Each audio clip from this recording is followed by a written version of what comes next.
Que toda família tem uma alma cebosa, né?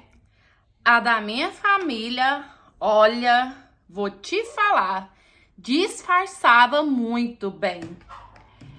Eu fui criada pela minha avó. Fui criada assim, eu fui morar com a minha avó, eu tinha 12 anos, porque eu não dava certo com o meu padrasto. E tem um tio meu, filho da minha avó, irmão da minha mãe, que era aquele tipo de pessoa super certinho, que criticava todo mundo. Inclusive, eu lembro que eu e os meus primos, quando a gente estava na época ali da pré-adolescência, a gente morria de medo desse tio, porque qualquer coisa ele vinha falar e ele queria bater na gente. Quando a minha mãe separou do meu pai e foi morar com o meu padrasto, até bater na minha mãe, esse tio bateu, porque, segundo ele, a culpa era da minha mãe, que a minha mãe era vagaba, sabe? Extremamente conservador. Vai escutando aí. A minha avó, assim como a maioria dos idosos, tinha mania de sair guardando dinheiro em tudo quanto é canto da casa. Deixar dentro do armário, deixar nos potinhos de louça que ela tinha na estante. Ela tinha mania de colocar numa sacolinha, enrolar ali, guardar. Num certo momento, eu já estava com os meus 16 anos, esse dinheiro da minha avó começou a sumir. Ela guardava no armário, ela ia procurar, não tava. Ela guardava na estante, ela ia procurar, não tava. E aí a minha avó começou a achar que eu que tava pegando, sabe? E ela me enquadrou feio, fala. Sempre que você pede eu te dou, pra que você pegar escondido desse jeito? Eu, vó, não é eu. E eu pensando que a minha avó tava começando a caducar. Pensei assim, minha avó deve estar caducando, né? Deve que ela guarda ali, esquece e aí acha que eu peguei. Tá bom. Comecei a prestar atenção. Comecei a procurar o dinheiro da minha avó, porque assim, quando acontecia dela guardar o dinheiro num lugar que depois ela não lembrava onde ela tinha colocado, eu procurava e eu encontrava, né? Só que quando começou a sumir, eu procurava e não encontrava. Pensei, gente, esse dinheiro da minha avó realmente tá sumindo. E a casinha da minha avó era uma casa muito movimentada. A gente ainda tava naquela época que as pessoas iam na casa das pessoas, né? Porque hoje em dia não vai. Então eram os filhos, netos, às vezes até irmão da minha avó, vizinha. Era uma casa muito movimentada. De princípio não daria pra saber quem que tava pegando o dinheiro. Só que eu comecei a perceber que aquele tio meu, toda vez que ele ia na casa da minha avó, ele tinha que passar no banheiro antes de ir embora. Porque, assim, na maioria das vezes, quando ele falava assim que tava indo embora, a gente saía com ele pra área, a gente ia com ele até o portão. Então, quando a minha avó saía para poder acompanhar ele, ele voltava para poder usar o banheiro e aí só então sair. Não precisa ser inteligente, né? Coloquei na minha cabeça. É meu tio que tá pegando esse dinheiro. Quando foi um dia, meu pai me deu 10 reais, que na época era um dinheirão, gente. 10 reais equivalia, sei lá, capaz que uns 200 reais. Hoje em dia, não sei, era muito dinheiro na época. Falei assim, eu vou usar esse dinheiro de isca pra me poder ver. Meu tio chegou, eu corri, enrolei o dinheiro e coloquei dentro do armário, embaixo dos pratos, assim como minha avó fazia. E aí, meu tio conversando com a minha avó, conversando, vou embora. Minha avó saiu para poder acompanhar ele, como sempre. Ah, não, tem que ir no banheiro. Ele voltou. E eu tinha ficado dentro de casa, pois eu vi meu tio pegando meus 10 reais, embolsando e levando.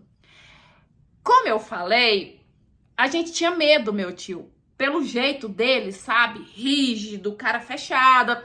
Então, não tive coragem de dar o flagrante, falar assim, tio, peguei no flagra, e eu fiquei morrendo de medo. E ao mesmo tempo com raiva, porque eu rodei nos meus 10, né? Na hora que meu tio foi embora, eu fui contar pra minha avó. E justamente esse tio sempre foi o filho que a minha avó puxou mais saco. Eu acho que por causa desse jeito dele, todo certinho e tal. Então, quando ele saiu, eu fui falar pra minha avó. Vó, eu descobri quem que tá pegando o dinheiro da senhora. É meu tio. Gente do céu, a minha avó ficou super brava comigo. Minha avó só não me bateu, porque minha avó nunca foi de bater, sabe? Ela colocava de castigo, ela falava, mas bater não, então eu já tinha 16 anos. Ficou muito brava. Falou assim que eu que tava pegando o dinheiro E tava querendo colocar a culpa no meu tio, que meu tio não precisava disso, que meu tio era um homem trabalhador. Eu fiquei tão chateada com a minha avó. Além de eu ter rodado nos meus 10 contos, a minha avó ainda achando que eu era mentirosa e eu que tinha a mão leve ali, né? E eu fiquei com aquilo, eu fiquei possessa, sabe? Falei, gente, eu tenho que fazer alguma coisa pra poder pegar meu tio, porque eu não posso levar essa fama, não. Primeiro que não é justo, né? Meu tio ficar pegando dinheiro da minha avó. E segundo que não é justo também eu levar a fama. É, como diz o ditado, periquito se lambuza, papagaio leva a fama. Beleza. Aí eu só assuntando. Meu tio direto aparecendo, do mesmo jeito. E assim, meu tio sempre soube as datas da minha avó receber. Então ficava fácil saber quanto que tinha dinheiro fácil ali. Porque ela tinha mania de sair pagando as contas. Por exemplo, ela pagava o leite, sobrava o troco, ela guardava em tal lugar. Ela pagava energia, sobrava o troco, guardava em tal lugar. E meu tio sabia dessa rotina da minha avó. Foi chegando o dia da minha avó receber, eu fui pedir minha avó 5 reais. Falei, vó, me dá 5 reais? Ai, pra quê? Você já tá pegando, não sei o que tem. E eu vou me dar 5 reais, vó, eu tô precisando de 5 reais, as meninas vai sair, vai passear, e eu queria ir com as meninas e tal, e chora daqui, chora dali. Minha avó me deu esses 5 reais. E eu fiquei pensando, o que que eu vou fazer? Foi onde eu tive a ideia de passar batom nos meus 5 reais, enrolar ele de forma que o batom ficava pra dentro, colocar na sacolinha e colocar embaixo do prato. E aí eu falei pra minha avó, falei, vó, mostrei, né, que eu tinha passado o batom na nota. Falei, eu vou guardar essa nota lá debaixo do prato, onde a senhora põe. Quando meu tio chegar aqui, que ele entrar e ele sair pra ir embora, eu vou pedir ele pra ver as notas que ele tiver e a senhora vai ver. Não, você não vai fazer um negócio desse, é falta de respeito, deixa esse assunto pra lá, eu não tô nem aí, eu vou morrer, eu não vou levar nada mesmo. Falei, não, senhora, vó, eu não quero ficar com a fama. Ou a senhora aceita só ver, ou então eu vou voltar pra casa da minha mãe, mesmo eu não dando certo com o meu padrasto. E assim, minha avó já era acostumada comigo ali, né, gente? E aí virou, mexeu, a gente naquele impasse, deixei o dinheiro lá. E aí meu tio chegou, né? Conversamos com ele normal, super educado, recebemos meu tio lá. Ai, vamos embora, vou embora. Vamos comigo até o portão. Vamos. A gente saiu, né? Nós três. Aí tem que ir no banheiro. Meu tio entrou. E aí, quando meu tio entrou, eu falei pra minha avó, é agora, vó. Quando ele sair, eu vou pedir pra ver. E minha avó morrendo de medo, sabe? Eu acho que a minha avó tava preferindo que fosse eu do que o meu tio. Quando meu tio voltou, falei, tio, você tem dinheiro? Não, tem não, por quê? Já falou meio desconfiado. Falei, então deixa eu ver. Ver o quê? Falei, deixa eu ver nos bolsos do senhor, na carteira. E aí ele já ficou assustado e bravo comigo, sabe? Que eu tava desrespeitando ele. Minha avó pegou e pediu pra poder ver na carteira dele. E aí ele começou a fazer um drama com a minha avó também, se a minha avó tava desconfiando dele, sendo que a minha avó nem tinha falado pra ninguém desse dinheiro que tava sumindo. E aí eu sei que a minha avó foi dando um arroxo nele, sabe? Eu não sei se ele não prestou atenção que a nota tava suja de batom, que ele pegou e mostrou a carteira. Ele falou assim, eu não tenho dinheiro não, só tem 5 reais aqui. No que ele abriu a carteira, eu peguei, tirei a nota, virei e mostrei pra minha avó. Falei assim, tá vendo, vó? O batom que eu passei e mostrei pra senhora. Gente, o meu tio ele ficou dessa cor aqui, ó. Meu tio ficou branco, sabe? Tentou brigar comigo ainda. E aí a minha avó falou um monte de coisa pra ele, perguntou assim se era essa educação que ela tinha dado pra ele, se ele não tinha vergonha na cara, se ele tava precisando, era só ela pedir, porque ela sempre ajudou os filhos. E aí ele começou a chorar. Falou assim que tava passando dificuldade, que não tinha coragem de falar com ela, que ele sempre trabalhou e sempre pagou as dívidas dele. E a minha raiva maior foi que a minha avó caiu na lábia dele.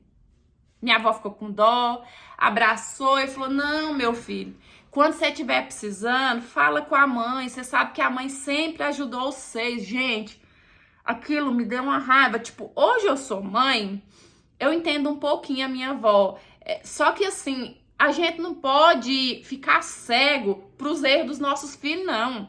Porque eu acho que isso acaba incentivando. Apesar que meu tio, na época, já era um homem velho, já não tinha o que aprender e desaprender mais, não. Eu sei que depois ele ficou com raiva de mim, sabe? Vira e mexe, ele me dava uma cutucada por conta disso. Tô nem aí também. Hoje a minha avó já é falecida. O meu tio já é uma pessoa de idade. E ninguém da família nunca ficou sabendo dessa história. A minha avó pediu pra poder não falar pra ninguém, porque meu tio pediu pra ela também. Até porque, né, por causa da fama dele, que todo mundo sempre meio que glorificou o meu tio, sabe? Por causa do jeitão dele.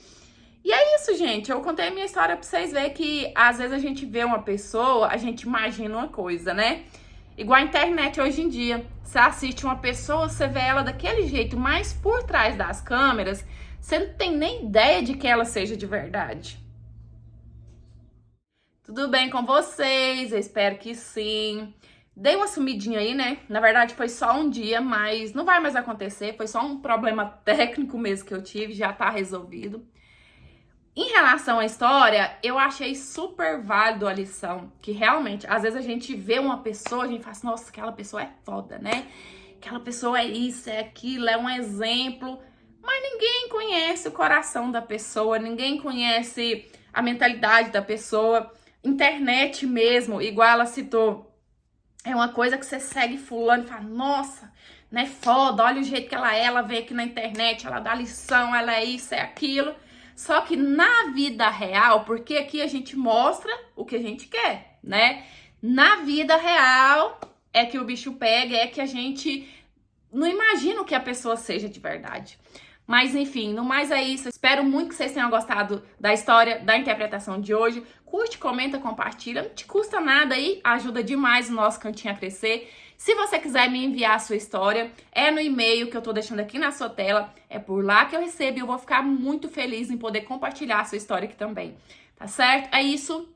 Beijão. Fica com Deus. Fica em paz. Até os próximos. Tchau. Fui!